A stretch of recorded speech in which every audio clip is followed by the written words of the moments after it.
She's the kind of person a lot of people would love to have as their neighbor. She goes the extra mile, or in her case, several miles, volunteering her time to keep our streets clean. And we're saying good for her. Her feet keep a steady pace, while her eyes are always looking ahead. I usually pick up from 1 to 3 bags a day. If there's one thing Nina Harmon is going to make sure Greensboro neighborhoods are clear of, Straws is another thing people like to throw away, and they're kind of hard to pick up. it's trash. I would see trash around, and I think, it just gave me negative angst, and I did not like having that. So I thought, I can do something about that. She started by picking up what she would see on the ground. Glass. It's a glass bottle somebody just threw down. In her own neighborhood, Westridge Heights. If it's in a safe place, then I sweep it up, yes. Tires are expensive, and if I can save a tire, I'm happy to do it.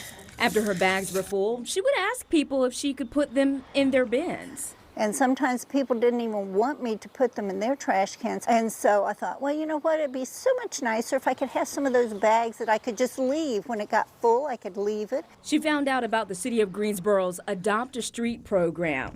About once a week, I go out to a place that I have noticed as I'm driving around seems to be particularly in need of help. Now all she has to do is let the city know where the bags of litter and possibly larger items are, and city crews will come pick them up. I could get a whole bag of stuff just here. Nina has been an Adopt-A partner for 5 years, covering as much as 4 to 5 miles round trip.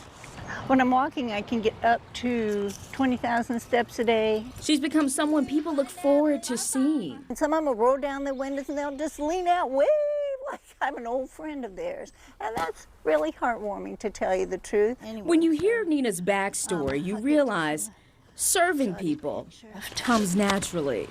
here's where we set up our hospital. These are connexes, and they contained all our hospital. Nina is a veteran.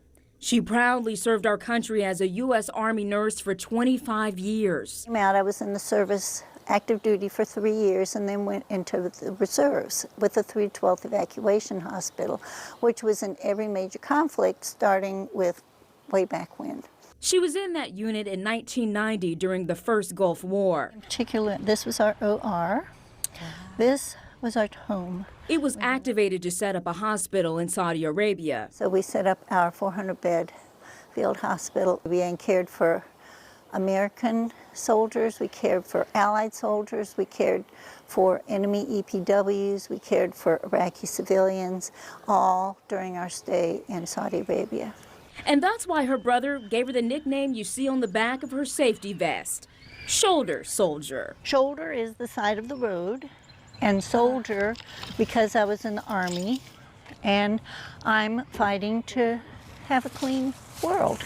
Nina is also a retired elementary school teacher. Each year I would read this book, Miss Rumphius, to my students. One of the lessons of the story is to make the world a more beautiful place. And so I thought, you know what? I can make God's world a more beautiful place by going around and picking up trash. Well, Nina is passing that life lesson on to her own family. She says she has picked up trash with all 5 of her grandchildren at one time or another. But just a great thing she's doing. And we appreciate her service to our country. That's just such a huge deal, the impact everyday people have. And she's still serving. And she's still serving, that's right. Great story. Thank you, Natalie.